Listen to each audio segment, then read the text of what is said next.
Who was the biggest red ass you played with, Eric? Who was the biggest? Hardest teammate? Jeez.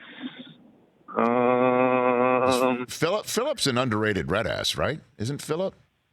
I mean, no, him and I we saw eye to eye about everything. He's a super competitive, but that's what I mean by, I guess, by red ass and that. But yeah, he.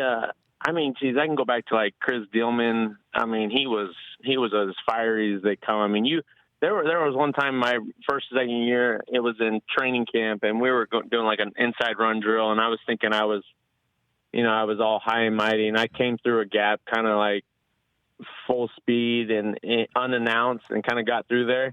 And he looked at me, he's like, "Next time you do that, I'm gonna knock your head off." And I was like, "Yeah, whatever." Then about 4 plays later, I didn't see him, and he completely destroyed me and just knocked me onto the ground, then jumped on top of me and kind of like snarled and growled at me. And I was like, all right, I'm not going to be doing that anymore in training camp practices against them. I bet not. So which player was the one that created the biggest business decision for you in the 13 seasons where you're standing back there and you knew, here's the snap, here comes somebody to give me a business decision? Which player would that be, Eric? Business decision meaning like took the play off, or no. This person's coming at you, and you got to think about whether you're going to hit him or not. What do you think? Oh, never.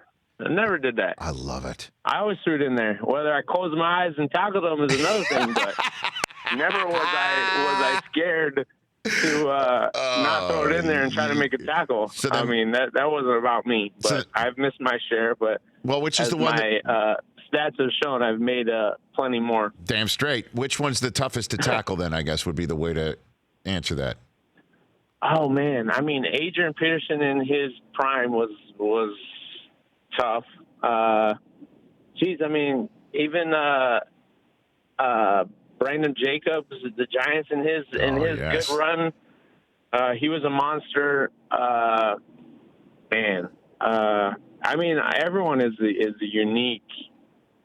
I always felt like the smaller, stockier, quick, agile running backs were always a bit tougher to tackle because they could shake you up and run you over if you weren't bringing enough power. Mm-hmm.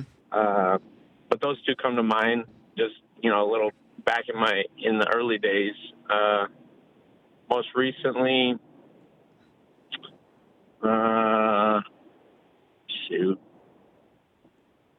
who were the top rushers last year? Jeez, I don't even know. Well, I mean, you didn't have to face Henry. Did you face Derrick Henry? I faced him. I faced him 2 years ago, and I tackled him. He's a monster when he gets it going. When he gets in the open field and gets that weight behind him. If you can get him before he starts running or keep him lateral, he's not as hard to bring down. So we held him in check 2 years ago. I didn't, but he was a monster this past season. I bet. So. For more of the Rich Eisen Show, tune to Audience Channel 239 on DirecTV for free on BR Live or download the Rich Eisen Show app.